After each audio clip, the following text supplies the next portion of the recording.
This is good. Oh, no! I forgot! The move's not a combo extender! What am I doing? Oh, okay. He also messed up and thought it was a combo extender. Ah ha ha! This move is the worst move in Rogue Demon, being completely useless and doing practically nothing. So in this video, I'll explain why this specific move is terrible and why it needs to get a serious buff to make it useful. So, let's begin. First, the move I'm talking about is Cloud and Haze from Mistbriefing, and this thing sucks for a ton of reasons. So let's go down the line and explain all the reasons why it's practically useless. First, here's what it does. When you use it, you wind up a bit before dashing forward and doing a bunch of slashes. Then, you do another dash forward, and do one final slash, that if hit, ragdolls the person it hits. This ragdoll sometimes, and that's a very heavy emphasis on sometimes, lets you start a combo. Sounds good, right? I mean, you're dashing forward like Thunderclap, and it's supposed to do damage and combo start. Can't it combo extend too? No it doesn't. It doesn't do any of that, because this whole thing has no stun, the hitbox of a single stud, and enough end lag to basically give your opponent a combo. First, let's talk about the stun. Cloud and Haze has basically no stun at all. Since it's a two-part move, the way it works with stun is a little bit weird. The first hit of the move, which is the bunch of slashes, does kind of low stun, but it's enough to confirm into the second move. However, the stun on the first hit of the move really doesn't matter because it only exists to help you confirm the second move. And if you don't hit that second hit, that stun basically just wears off. So it might as well just not exist unless you hit that second hit. Now, the stun of the second hit is ridiculously low, and the reason for that is for a couple of reasons. First, the stun is incredibly short. It's practically the same amount of stun you have on something like Waterfall Basin or Blazing Sun M2.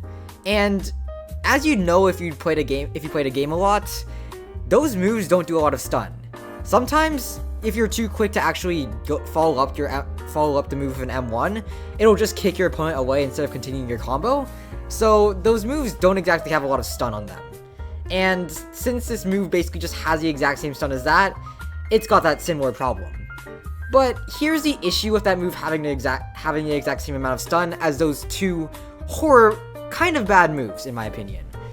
Because the move knocks people away, and in order to combo extend off of it, you have to precisely dash over to them and then M1 them so that you can catch them before they get up. But because you have basically no stun at all, that's kind of impossible. Because you either dash a little bit too far and don't hit them with the first M1, or you dash right over to them, but by the time you've caught up to where they're at, they're already back up. So instead of combo extending, you've basically just done nothing and kind of hit them to do a really small amount of damage that's ultimately just not going to matter at all. And there's a big problem with that because there's a lot of end lag on this move.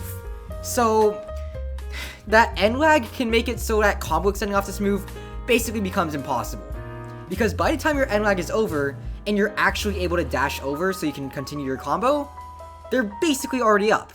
So that stun less so helps you combo extend, and more so just makes it so that you don't get completely punished for trying to use this move. But here's the thing. The hitbox on the move is very tiny. It's practically the same amount as it's practically as big as just one single stud on Roblox. The hitbox will almost never hit anyone, and I'm talking about the final slash. Because this first little part of the move, which is the bunch of slashes, that move's hitbox is fine. It's literally just a reskin of Thunderclap, to my knowledge, so I don't have any complaints about that one. But the final slash, which is the one that you have to hit unless you want to get punished and comboed, or not do any damage at all, is really tiny. You're almost never going to hit this move, because that hitbox just might as well not exist. I can show you some examples in the background footage where you'll see just how hard it is to actually land this hit, but if you go into game and try it yourself, you'll figure out that hitting that final slash is all luck and no skill at all. You basically have no choice if the move will hit or not, and you can kind of just pray, and you can only just kind of pray and hope that they're going to walk into it somehow, and that you'll get a combo off of it. And that's a pretty big problem, because of the end lag I mentioned earlier. Because if you're going ahead and comboing someone, and then you miss that final slash because it basically just doesn't have a hitbox at all, you're going to get comboed for that. Like, you're going to get completely demolished because you missed a move that has the hitbox of a freaking insect. It's ridiculous. And it's not just that, because getting off the move in the first place can be pretty hard overall. Because, one, you can interrupt it, doesn't have any hyper armor or really anything else either. And you can also just block it, minus the final slash, which you really should not have to worry about because nobody's hitting that final slash. So, if you want to deal with this move, just hold the F key, which is really easy since there is a long wind up on it, or just go over to them before you use it and just hit them once. Like, it is really easy to deal with this move before it even hits you. So, yeah. There are a lot of problems with this move. Because, one, it's hard to actually get it off in the first place, with people being able to interrupt it very easily, or just block it to negate the first few slashes, which are the only part that's actually going to hit anyone. Two, and then, even if you do manage to get the move off without it being interrupted, the hitbox is so small that any person who does not have one brain cell is just going to, not get hit by it. It's way easier to dodge the second part of the move than it is to actually consciously get hit by it.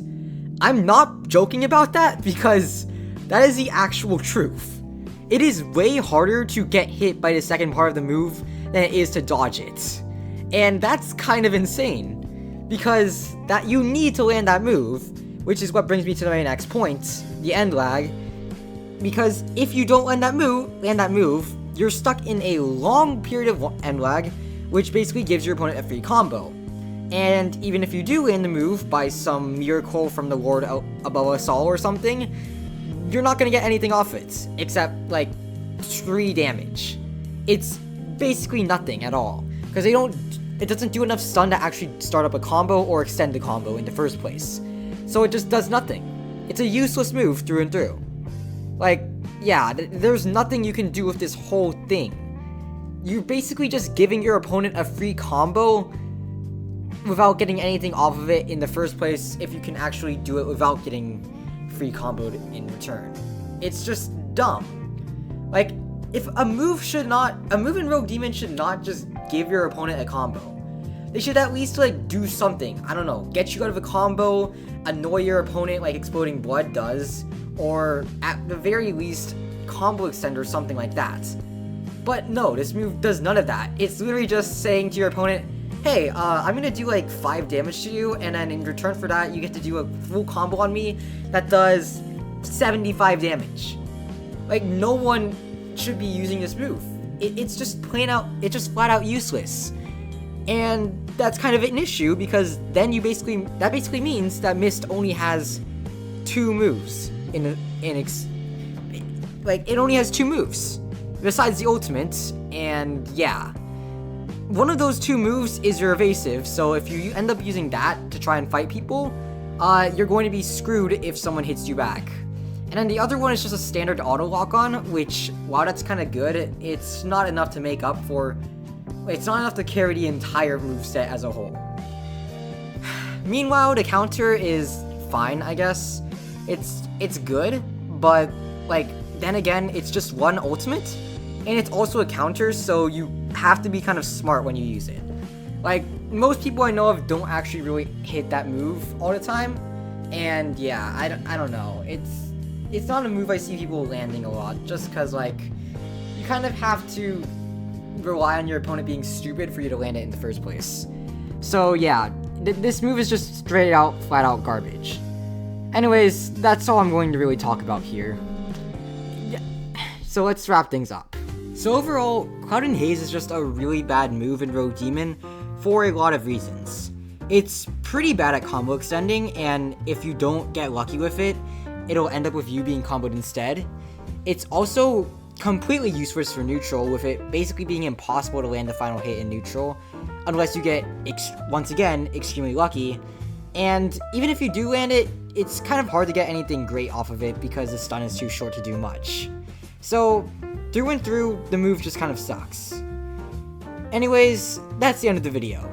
If you enjoyed watching, consider liking and subscribing for more content just like this. As always, I'm you eternally, and I'll see you next time in another video. Thanks for watching, and have a nice day. Bye.